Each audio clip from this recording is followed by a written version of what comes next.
وزیر اعظم پاکستان میاں شہباز شریف صاحب، وفاقی وزیر ریلوے حنیف عباسی صاحب کا بہت مشکور ہوں، کیونکہ بلوچستان کے عوام کے لیے جو انہوں نے کراچی کوئٹہ بولان مل پہلے ہفتے میں 2 یا 3 دن ہوا کرتا تھا، اب ڈیلی انہوں نے کر دیا، اور جعفر ایکسپریس دوبارہ آج روانہ ہو رہی ہے چمن کوئٹہ. تو انشاءاللہ اس سے بلوچستان کے عوام کو کراچی، لاہور اور پشاور تک آسانیاں پیدا ہوگی.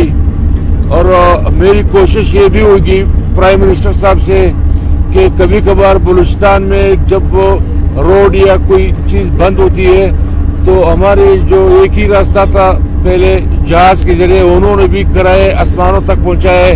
انشاءاللہ کل سے میں اس پہ بھی لگاؤں کہ میں وزیر اعظم پاکستان سے بات کروں کہ کوئٹہ کے لیے جتنی بھی ایئر لائن چل رہی ہے ان کی نگرانی شروع کیا جائے، تاکہ سہولت میں خواہ مخواہ لوگوں کو اضافی پیسے نہ لیا جائے. لیکن الحمدللہ آج پاکستان ریلوے نے، وفاقی وزیر نے، موجودہ حکومت نے کوئٹہ کو ریلوے کی صورت میں جو تاجر برادری ہے، بزنس مین ہے، عام عوام ہے، جن کے لیے بہت سہولت پیدا کی کراچی اور لاہور اور پشاور کے لیے، میں ان کا مشکور ہوں.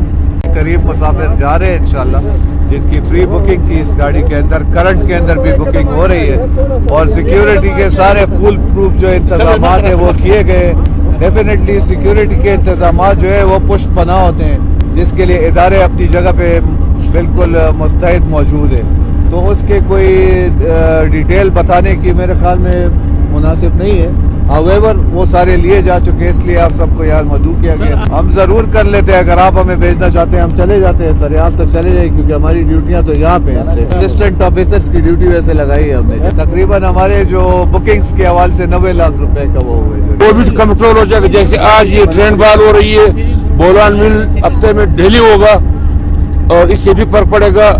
جو میں نے بات کی اس پہ ہے نہیں، وہاں پہ تو پرائیویٹ ایئر لائنز بھی بول سکتے ہیں، سب کی میں بات کر رہا ہوں، اور اس کا انشاءاللہ ہم نوٹس لیں گے.